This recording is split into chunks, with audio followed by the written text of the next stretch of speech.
न्यायपालिका का काम कानून के अनुसार न्याय करना होता है, यानी कि न्यायपालिका विवादों को सुलझाने का काम करती है। लेकिन अब न्यायपालिका के हालात ऐसे हो गए हैं कि एक एक मामला कई कई सालों तक अटका रहता है, जिस पर सुनवाई ही नहीं होती और इसी कारण न्यायपालिका पर सवाल उठने लगे हैं। पर अब भारत के मुख्य न्यायाधीश एम.वी. रमन्ना ने न्यायपालिका में बड़ी संख्या में लंबित मामलों के लिए केंद्र सरकार पर कटाक्ष किया है। उन्होंने कहा कि सरकार की तरफ से न्यायिका में खाली पड़ी जगहों को न भरना मामलों के लंबित होने का प्रमुख कारण है। बता दें कि सीजेआई की ये प्रतिक्रिया जयपुर में अखिल भारतीय कानूनी सेवा प्राधिकरण की बैठक में कानून और न्याय मंत्री किरेन रिजिजू के संबोधन के बाद आई है। सीजेआई ने कहा कि ये मेरी जिम्मेदारी है कि मैं एक या दो चीजों पर प्रतिक्रिया दूं, जिसका जिक्र कानून मंत्री ने किया है। जब हम न्यायाधीश भी देश से बाहर जाते हैं तो हमें भी एक ही प्रश्न का सामना करना पड़ता है, एक मामला कितने साल तक चलेगा।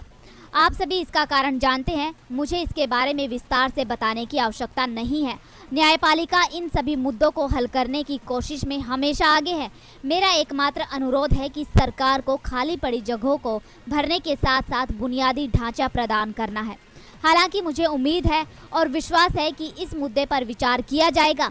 इसके अलावा सीजेआई ने जेल में लगातार बढ़ रही कैदियों की आबादी पर चिंता जाहिर करते हुए कहा कि भारत ने हमारे पास 1378 जेलों में 6.1 लाख कैदी है। वे वास्तव में हमारे समाज के सबसे कमज़ोर वर्गों में से एक है। जेल ब्लैक बॉक्स है।